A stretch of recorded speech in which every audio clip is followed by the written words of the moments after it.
Então, vamos começar nossa reunião de hoje. Atendimento ginecológico à população LGBTQIA+.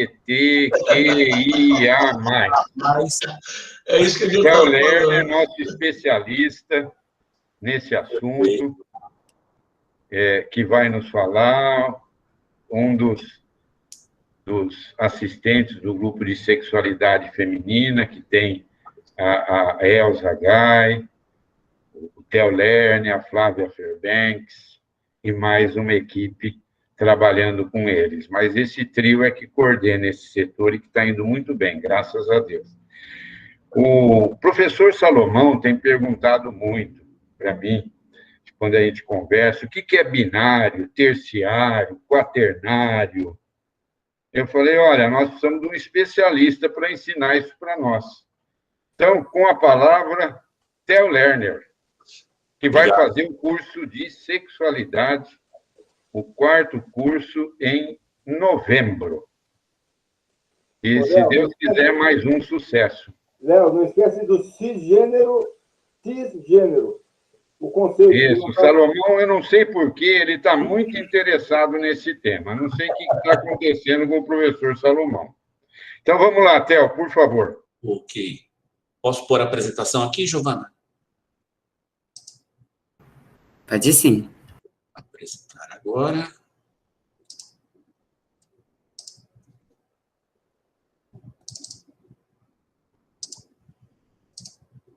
Vamos começar. Aqui. Perfeito, já estamos vendo.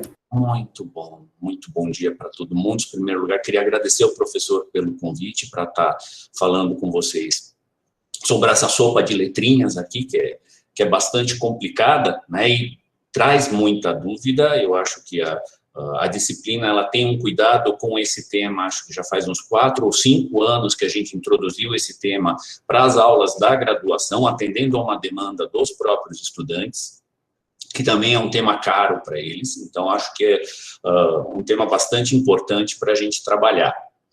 Então, os cuidados ginecológicos para a população LGBTQIA+. Então, a primeira coisa que a gente vai ter que discutir é o que são relações de gênero. Todas essas siglas e todas essas letrinhas estão relacionadas com a questão do gênero. O que é o gênero?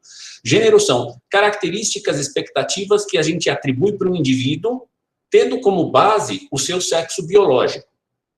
Ou seja, sendo menino, você tem uma série de atribuições, sendo menina, você tem outra série de atribuições. Isso implica em permissões e proibições, o que você pode fazer, o que você não pode fazer, dependendo do seu gênero, de que forma você pode se expressar. Se você é homem, você tem que se expressar de uma determinada forma, se você for mulher, você tem que se expressar de uma outra forma, e de que forma você se coloca no mundo, como você se enxerga em relação ao resto da sociedade. Então, o gênero é uma coisa bastante complexa que envolve todo mundo e a gente não, muitas vezes a gente não se dá conta disso. Um dos exemplos mais práticos é a questão da cor. A gente sempre atribui azul é a cor de menino, rosa é a cor de menina. Isso é uma coisa natural? Desde quando que a gente tem esse tipo de conceito? Para a gente é um negócio muito tranquilo pensar, azul é para menino, rosa é para menino, mas quando é que isso começou?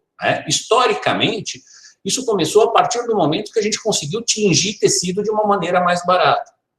Então, antes do século XIX, as crianças eram vestidas de branco, porque não tinha roupa colorida. Então, a questão da cor masculina e cor feminina não existia até a metade do século XX. No século XIX, começaram a ter tons pastéis também, sem identificação de gênero, e aí o pessoal do mundo da moda começou a pensar, não, vamos fazer cores diferenciadas para meninos e para meninas. Uma das coisas interessantes é que quando eles estavam discutindo essa questão de que cor ia ser para os meninos, que cor ia ser para as meninas, eles estavam pensando que o azul, por ser uma cor mais fria, deveria ser atribuído para as meninas, que são mais calmas, e o rosa, por ser uma cor mais quente, deveria ser atribuído aos meninos, porque eles são mais agitados. E por algum motivo mercadológico, a coisa se inverteu. Então, a gente quase correu o risco de ter o rosa para meninos e o azul para meninas. esse padrão só foi consolidado depois da Segunda Guerra Mundial. Então, essas fotos aqui mostram crianças. Essa criancinha, essa menininha bonitinha aqui, né, na foto do meio, é o presidente Franklin Delano Roosevelt, que comandou os Estados Unidos na Segunda Guerra Mundial, né, vestido com um vestidinho, com um sapatinho, com cabelos compridos. Então, a questão de gênero é uma questão que é historicamente construída. Né? Então, respondendo à pergunta do professor Salomão, que teve antes do começo da aula, o que é essa questão LGBTQIA+. Essa é uma sigla, né? Começou a ser discutida a partir da questão da epidemia, da pandemia de AIDS, e isso na começo da década de 90, a sigla começou como GLS, que era gays, lésbicas e simpatizantes, que era uma questão muito ampla. Depois ela foi questionada por que os gays vêm antes das lésbicas, né? Então mudaram para LGBT, incluindo as lésbicas, os gays, os bissexuais e os transexuais. E depois a gente vai explicar um pouquinho o que, o I e o A, né? Que são os queers, os intersexos, assexuais, e todas as outras denominações. Ou seja, isso não é uma coisa que está fechada, isso é um processo histórico que está acrescentando cada vez mais letrinhas, cada vez mais identidades. A gente vê aqui do lado, existe uma quantidade enorme de gêneros onde as pessoas podem se encaixar. Isso, se você abrir o Facebook e colocar na sua identidade, na sua ficha, aí você vai ter gênero masculino, feminino ou outros. Se você clicar o outros, abre pelo menos mais 58 opções, isso foi a última vez que eu contei, né, de gêneros diferentes para você se encaixar. Tá? Então, você vai ter, além das lésbicas, gays, bissexuais, transexuais, os queers, que a gente vai falar daqui a pouco, os estados intersexuais, que atualmente a gente chama de distúrbios do desenvolvimento sexual, as pessoas assexuais, que são as mais novinhas da turma, que ganharam visibilidade, estão reivindicando para elas também espaços políticos para tudo isso aqui. Né? Também estão reivindicando para elas espaços, e todas as outras denominações que não foram incorporadas. Quem não se sentir incluído em todas essas, ainda tem mais, porque mais coisas podem chegar. O processo de criação dessa sigla é um processo bastante dinâmico. O que é o queer? Queer é uma teoria, tá? A palavra queer foi originalmente uma ofensa, né, para tratar das pessoas homossexuais, que foi apropriado pelo grupo homossexual para avalizar essa teoria. Então, segundo essa teoria, a orientação sexual, identidade sexual e de gênero são uma construção social. Ou seja, aqui o Robin está dizendo que é a natureza humana e o Batman está dizendo não, é uma construção social. Ou seja, são normas criadas pela sociedade. E que os papéis sexuais não são biologicamente determinados. Então, o sexo biológico é biologicamente determinado, mas a forma como esse sexo é vivido no mundo, ele é determinado socialmente. E que a expressão dos papéis sexuais pode ser fluida, ou seja, é uma ideia que se contrapõe à ideia de binariedade. Aí, respondendo de novo ao professor Salomão, a ideia do binário é que você tem ou homem ou mulher e nada intermediário. Né? A teoria queer diz que você tem homem e mulher e vários estágios intermediários no meio. Tá? Então, como é que isso funcionaria? Então, esse aqui é o homem de gengibre, né? Que seria o gingerbread person, né? Que eles transformaram no genderbread person. Como é que a gente vai construir essa questão da identidade sexual? São 4 elementos principais: a identidade sexual, a expressão sexual, o sexo biológico e a orientação sexual. A identidade sexual é como o indivíduo se enxerga no mundo. Se ele se enxerga mais como um homem, como uma mulher ou como algo intermediário, que aí é o queer. Tá? A expressão sexual é uma coisa completamente... Todas essas Esses vetores são independentes entre si. A expressão de gênero é como a pessoa se coloca no mundo, como ela se expressa de acordo com as regras desta sociedade. Você pode ter uma expressão masculina, você pode ter uma expressão feminina, você pode ter uma expressão intermediária. O sexo biológico, essa é muito tranquilo para a gente, é masculino ou feminino. Os estados de distúrbios do desenvolvimento sexual ficam aqui no meio. O professor César deu uma aula muito boa na jornada a respeito do tema. E, finalmente, a orientação sexual, por quem você é atraído. Se é atraído por alguém do seu sexo, você é homossexual. Se você é atraído por alguém de outro sexo, você é heterossexual. E se você é atraído pelos dois, você é bissexual. Esse é um modelinho que o pessoal achou simples demais. Então, eles resolveram complicar um pouquinho mais. Então, cada um desses eixos foi dividido em 2 eixos, onde você faz 2 marcações. Então, a identidade de gênero, o quanto você se vê como mulher, o quanto você se vê como homem, quanto você se vê como, se expressa masculinamente ou femininamente, quanto seu sexo biológico é feminino ou masculino, para um estado de neutralidade. Então, você pode ser assexuado, você pode ser sem gênero, você pode não ter expressão de gênero nenhuma, e fazendo infinitas combinações para os infinitos gêneros possíveis. Isso é toda a confusão que a gente tem a respeito do gênero. Qual que é a prevalência disso no mundo? Então, 90% a 95% da população se define como heterossexual cis. Tá? Então, grande maioria das pessoas, isso no Brasil dá mais ou menos 207 milhões de pessoas. As pessoas que se identificam como homossexuais, elas estão entre 4% e 6%, a gente tem que ver, esses números não são números precisos, são números estimados. No Brasil, a gente não tem grandes estudos, a maior parte dos estudos são norte-americanos ou europeus a respeito dessas identidades não binárias. Então, a identidade homossexual por volta de 4% a 6%, que dá 10,4%. E interessante, a atividade homossexual, ela é estimada entre 10% a 20%.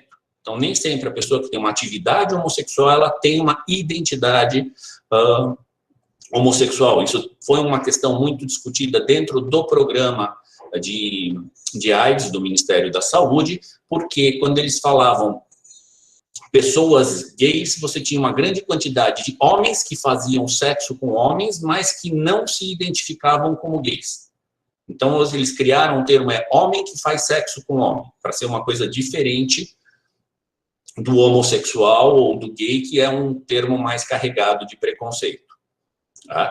As pessoas transgêneros ou não binárias, elas correspondem entre 0,35% a 0,6% da população, o que dá, no Brasil, mais ou menos quase 1 milhão de pessoas. Então, é algo a ser considerado, é uma população bastante grande. As pessoas assexuais são por volta de 1% também estimadas, né? Isso dá mais ou menos 2 milhões de pessoas na população brasileira. E os estados intersexuais são por volta de 0,05%, a gente tem mais ou menos 120 mil pessoas no Brasil com distúrbios do desenvolvimento sexual. Então, é uma parcela significativa, embora minoritária. A gente tem que pensar que a grande maioria da população está se enquadrando na identidade heterossexual cis. Porém, todas essas identidades, elas estão ganhando cada vez mais visibilidade, as pessoas estão reivindicando cada vez mais o reconhecimento delas dentro destas novas identidades. Isso para a gente é muito importante no consultório, porque vão surgir demandas referentes a essa questão. Então, quem vai procurar o ginecologista nessa população? Quase todo mundo que se identifica como mulher. Então, todas as mulheres, as heterocis, nem precisa falar, as lésbicas, cis, as mulheres trans, bissexuais, queers, intersexo, quem achar que precisa, vai procurar o ginecologista. O homem trans precisa do ginecologista também, em algum momento, e os estados intersexuais também. A gente tem, dentro dos serviços de saúde pública, a gente tem uma legislação que garante para a população LGBTQIA+, o atendimento dentro dos serviços do SUS. Então, dentro da questão da equidade, a gente tem que ampliar o acesso da população LGBT, essa lei é de 2011, garantir respeito numa rede de serviços qualificadas. Quem precisar de processo transexualizador no SUS tem que ter acesso a esse processo. Para a gente, prevenção do câncer ginecológico, lésbicas, mulheres bissexuais e homens trans também, a gente vai falar um pouquinho a respeito mais para frente, direitos sexuais e reprodutivos da população LGBT, uso do nome social e, no fim das contas, respeito em todos os serviços do SUS. Então, não é uma questão da gente escolher ou não, é legal, é lei dizendo a gente precisa cuidar dessa população. Tá? Essa população tradicionalmente tem dificuldades no acesso à saúde. A grande maioria dos profissionais nunca teve contato com esse monte de conceitos de gênero. Os profissionais não são preparados desde a formação. Isso é uma coisa para a gente falar. A Faculdade de Medicina da USP já faz um bom tempo tem atenção a esse tema de falar para os alunos como é que a gente pode lidar com isso.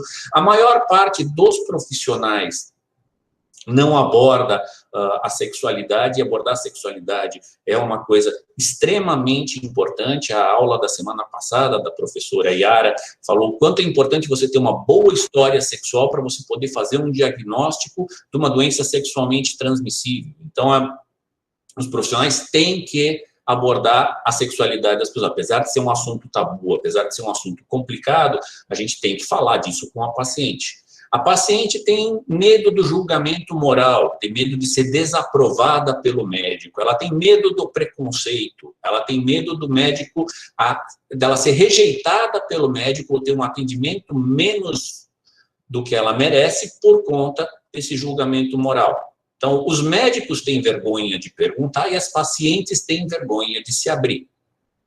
Tá? Obviamente, isso não é com todo mundo, tem gente que se abre tranquilamente, tem gente que se expõe tranquilamente, mas, de uma maneira geral, isso acontece com bastante frequência. Como é que deve ser a consulta ginecológica para a população LGBTQIA+.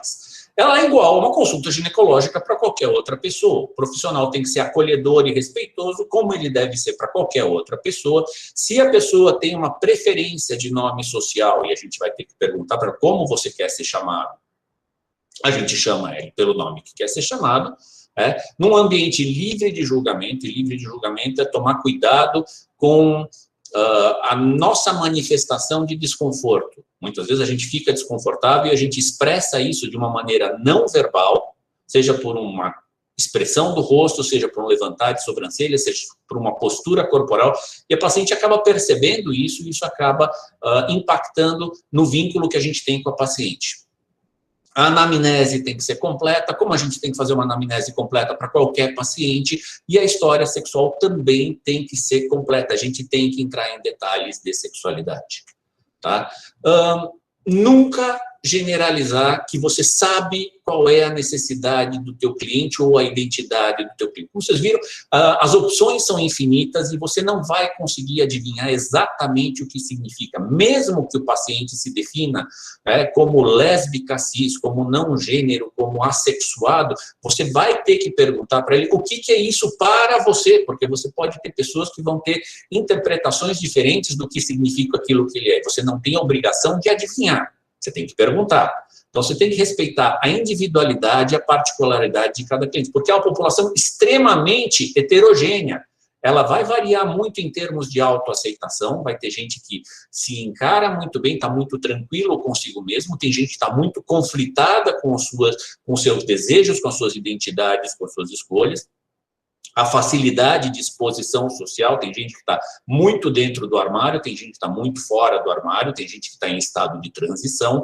As formas de relacionamento, se é monogâmico, se é com poliparceria, se é com sequencial, se é safado, se é contido, tudo isso varia imensamente para cada tipo de paciente. E as práticas sexuais, o que as pessoas fazem na cama, também são extremamente variáveis. Isso tem impacto para a gente, tanto em avaliação de riscos para a saúde, quanto para direcionar a gente na nossa nas nossas condutas.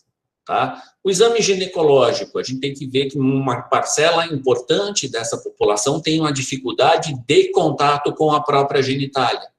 E a manipulação da genitália para essa população, muitas vezes, é muito incômoda, muito traumática. Então, a gente vai ter que perguntar o que a paciente acha do exame ginecológico, se dá para colocar o espéculo ou não. Para muitas pessoas, a ideia de penetração vaginal ou introdução de um espéculo pode soar extremamente agressiva, e a gente vai ter que se adaptar em função das limitações de cada paciente. Todas as etapas do exame físico têm que ser informadas, têm que ser esclarecidas e têm que ser consentidas. Então, a pessoa tem que saber exatamente, para não ter o susto. Muitas vezes a gente faz o exame ginecológico de rotina, que para a gente é rotina, a gente faz ele com muita tranquilidade. Para paciente pode ser uma coisa extremamente violenta. Então, conversar bastante antes, durante e depois do exame físico é muito importante para você evitar qualquer tipo de conflito, qualquer tipo de mal-entendido. Da mesma forma, é muito importante você não estar sozinho na sala, independente do seu sexo, do seu gênero, da sua preferência, ter sempre um auxiliar na sala. Isso garante uma certa segurança, tanto para a paciente quanto para o profissional. Tá?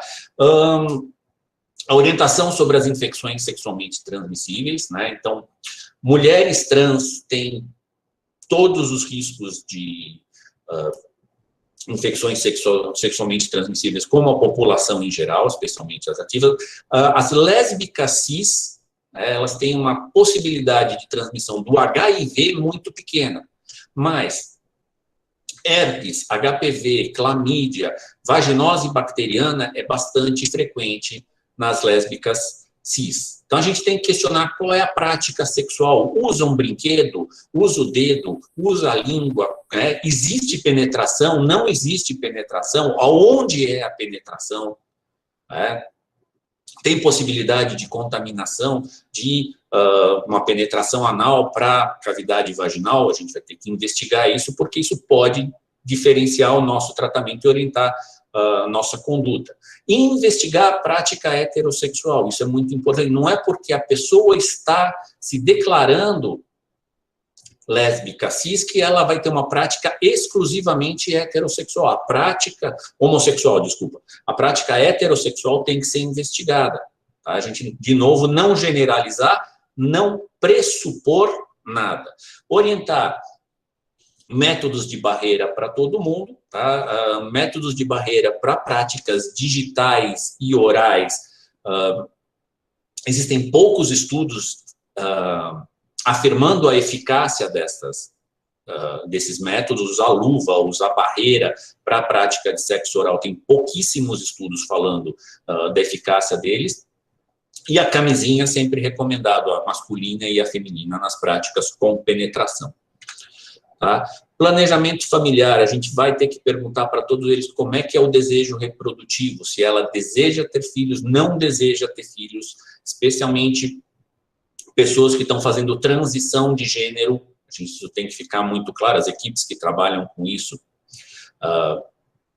abordam isso com muita clareza. De novo, as práticas sexuais para ver, será que existe necessidade de anticoncepção? Será que eu preciso colocar um DIU? Eu vou precisar bloquear a menstruação? Isso tudo você vai ter que conversar com a tua paciente para ver qual que é a necessidade dela. E ver quais são as alternativas disponíveis, se ela vai querer fazer adoção, se ela vai querer fazer reprodução assistida. Quem escolhe é o casal. Então, o casal vai escolher o que ela quer, e é importante para o ginecologista entrar em contato com isso e questionar para poder ajudar esses casais a resolverem essas questões. Uma questão que a gente nunca faz para os casais heterossexuais é quem vai gestar.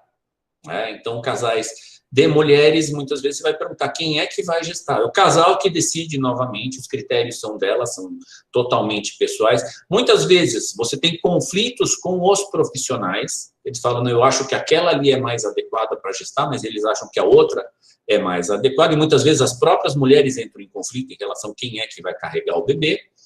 E tem uma diferença dos casais homoafetivos, né, de mulheres, em relação aos procedimentos de reprodução assistida, porque não existe infertilidade clínica, ou seja, a eficácia é um pouquinho melhor dos procedimentos de reprodução assistida. Uma das alternativas é a roupa, que é a recepção dos óvulos da parceira. Então, uma das parceiras, ela doa os óvulos, enquanto a outra vai gestar a criança com o sêmen de doador. Tá? Essa prática, ela cria um vínculo legal e biológico com as duas mulheres envolvidas. Você vai ter uma mãe que é geneticamente mãe e uma outra mãe que deu à luz a criança e dá à luz também dentro da medicina legal. É uma das coisas que caracteriza o vínculo de maternidade. Então, ela tem um vínculo legal e biológico. É uma coisa que é muito legal porque ela é romântica, ela é fofinha, é o ovinho de uma mamãe na barriguinha da outra mamãe. Então, é uma coisa que une o casal, né? A legislação brasileira permite a certidão de nascimento no nome das duas mães, mas tem um custo um pouquinho mais alto dos outros procedimentos, que você vai ter que induzir ovulação, você vai ter que preparar as duas mulheres, tanto em termos de medicamentos e procedimentos, mas não é um grande limitador. Quanto aos homens trans, os homens trans, eles muitas vezes, então, homens trans, para a gente ter bem claro, é um indivíduo nasceu com o sexo designado como feminino e que tem uma identidade masculina. Então, muitas vezes, esses homens, então, são homens com útero, vagina, com mamas, que vão ter necessidade de atendimento para o ginecologista, muitas vezes eles reproduzem a expressão de gênero masculina, ou seja, eles fogem do médico. Então, muitas vezes eles têm restrições ao exame físico. A gente tem, no ambulatório, tem um homem trans que precisava colher um Papa Nicolau, ele falou, eu volto depois, e nunca mais voltou. Então, muitas vezes eles têm restrição ao exame físico, têm grandes restrições ao contato com a genitália, tudo isso tem que ser investigado. Muitos homens que não fizeram mastectomia, eles recorrem ao enfaixamento mamário para reduzir volumes de mamas, isso pode levar, então eles vivem com as mamas cronicamente enfaixadas, isso pode levar a escoriações, inchaços, problemas cutâneos, acne, que aumenta esse risco se a mama for muito volumosa. Se o homem trans não for mastectomizado, fazer o screening para CA de mama de acordo com os protocolos nacionais. O câncer cervical não tem guidelines específicos para homens trans, a gente vai ver mais para frente também, considerar autocoleta para eles, que muitas vezes é mais tranquilo eles fazerem a coleta sozinhos do que acompanhados. A esterectomia no homem trans, aqui a gente faz, o Dr. Sérgio Ribeiro faz aqui, participa do grupo dos trans aqui, faz as esterectomias aqui. Em consultório, fora do ambiente multidisciplinar, você só faz a esterectomia se houver uma indicação clínica, se ela tiver um mioma, se ela tiver uma adenomiose, se ela tiver algum problema que justifique, ele tiver um problema que justifique a esterectomia, você está autorizado a fazer sem problema nenhum. Se fizer esterectomia apenas para a conformidade de gênero, é melhor deixar para fazer isso num serviço multidisciplinar. Câncer de mama, as mulheres trans, elas têm uma incidência de CA de mama, e aí elas têm alguns fatores protetivos, porque elas têm uma exposição a estrógeno e progesterona menor ao longo da sua vida. Mas quando elas têm, e muitas vezes quando elas fazem uso de altas doses de estrógeno, muitas vezes por conta própria, se elas tiverem câncer de mama, elas começam a ter câncer de mama precoce. Tá? As recomendações são para iniciar o screening pelo menos após 5 anos de hormonioterapia. Então, quando ela estiver exposta a 5 anos de estrogênioterapia, você começa a investigar, rastrear câncer de mama. E após os 50 anos de idade. Tá? Muitas dessas pacientes utilizam prótese ou fazem preenchimentos inadequados com substâncias, metioacrilato, silicone industrial, considerar a ressonância magnética para fazer o screening do câncer de mama para essa população. Tá? No câncer de colo, a gente tem que investigar também. Mulheres trans não têm colo, mas tem o risco de infecção por HPV na neovagina, e Fazer o exame do Papa Nicolau para essas mulheres é importante enquanto identidade de gênero. As mulheres fazem Papa Nicolau, se ela se identifica como mulher, para ela é importante que ela faça um Papa Nicolau. Os homens trans e as lésbicas cis, como a gente já falou, muitas vezes elas têm dificuldade com a introdução do espéculo, né? Então, oferecer e orientar a autocoleta, existem trabalhos muito interessantes dizendo que o resultado é bom, né, na prevenção para essas populações quando as mulheres fazem autocoleta. Mulheres heterocis também podem fazer autocoleta também, isso vai depender da cultura do serviço, né? Além disso, existem outras questões, porque as questões da população LGBTQIA+, não se restringem apenas às questões genitais, tá? A gente tem que pensar prevalência de obesidade nessa população, problemas de saúde mental, que são a principal motivo de consulta dessa população na rede de saúde, muito mais que infecções sexualmente transmissíveis, muito mais que prevenção, muito mais que as outras questões. Problemas de saúde mental a gente tem que prestar atenção. Violência doméstica é uma coisa que a gente tem que ficar ligado, não é porque ela faz parte do grupo LGBTQIA+, que as pessoas são santas, as pessoas podem ter situações extremamente violentas, a gente tem que estar atento para isso, para identificar precocemente e encaminhar essas pessoas para o atendimento social ou policial necessário, tá? E as mulheres trans, mesmo que elas tenham sido operadas, elas não retiram a próstata. Então, elas precisam continuar fazendo a profilaxia, né, a prevenção do câncer de próstata, encaminhar ela para o urologista. Embora a prevalência seja baixa, o regime hormonal de estrogênio aparentemente protege a mulher do câncer de próstata, é sempre conveniente manter ela num regime de observação. Eu acho que era isso, acho que é importante a gente trabalhar com respeito, né? Quero agradecer de novo a oportunidade de estar falando de novo esse tema. Esse é um tema que é recorrente, mas eu acho que é um tema bastante importante, né? E queria deixar a lembrança, o professor já falou, né? Em novembro a gente vai ter o nosso curso de sexualidade, a edição do ano passado foi um sucesso, eu espero vocês esse ano. Essa é a última semana com preços promocionais, semana que vem vai ficar mais caro, então aproveitem agora. Então, era isso. Vamos, como é que eu saio daqui? Aqui, parar a apresentação. Muito bem, aí eu fico à disposição.